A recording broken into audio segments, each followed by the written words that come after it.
My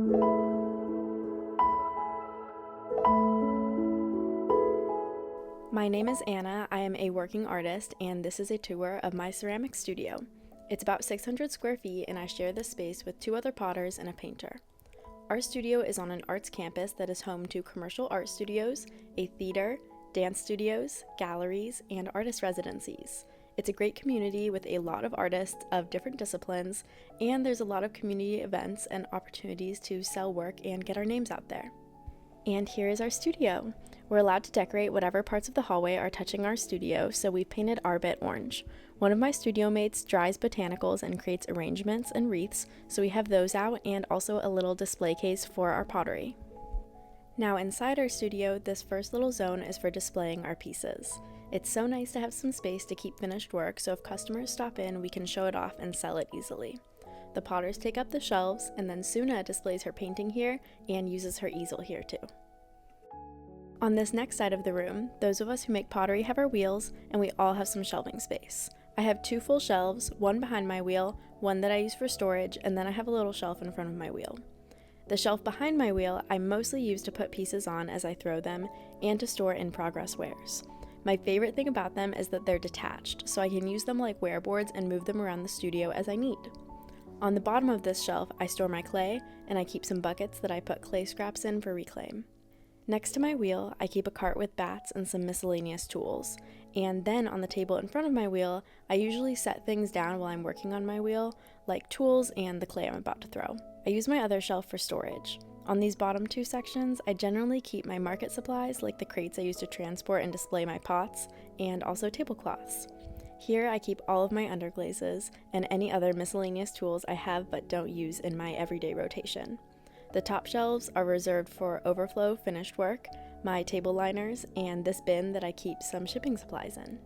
Speaking of which, we have this sweet storage space above the closet where I keep bigger shipping supplies like boxes, bubble wrap, and packing peanuts. It's a little treacherous to access, but we get by. At the center of the room, we have a work table. It's made up of 2 sturdy wooden tables on wheels that we inherited from the previous tenants, and we refinished them with these smooth wooden tops with a clear coat, which just works a lot better for our needs. We also made our wedging table, which is another inherited table that we nailed 2x4s onto and poured pottery plaster into. It's in 2 sections, ideally one for light clay and one for dark clay, but sometimes we get the whole thing dirty.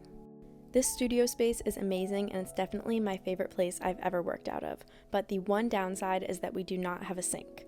There's a communal sink in the hallway shared between the 9 studios in this building, but it doesn't have a clay trap, so we can't put any clay water into it. We have a few of these standing water buckets in our studio that we use to rinse tools and wash our hands in. When they fill up, we let the muck settle in the bottom and pour the clean water down the drain outside. The muck goes into these buckets where we continue to let it settle out every few days, pouring the clean water off the top.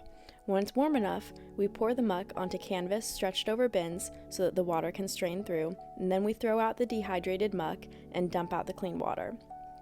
It's not the most ideal system, but I'm super used to it, so it doesn't feel that crazy anymore. This corner is dedicated to glazing. We make all of our glazes in-house from raw materials, so this area is where we keep the ready-to-use buckets of glaze, the dry chemicals, and the tools for making glaze. Between us, we have about 10 glazes in these buckets, and then back here are buckets of dry materials. Things we buy in large quantities get a 5-gallon bucket, but most things we keep in 2-gallon buckets, and the rest are small colorants that we keep in pint containers. Down here, we store tongs and little cups for glazing, as well as bowls and sieves for mixing the glaze. On these shelves, we keep everything that's ready to go into the kiln.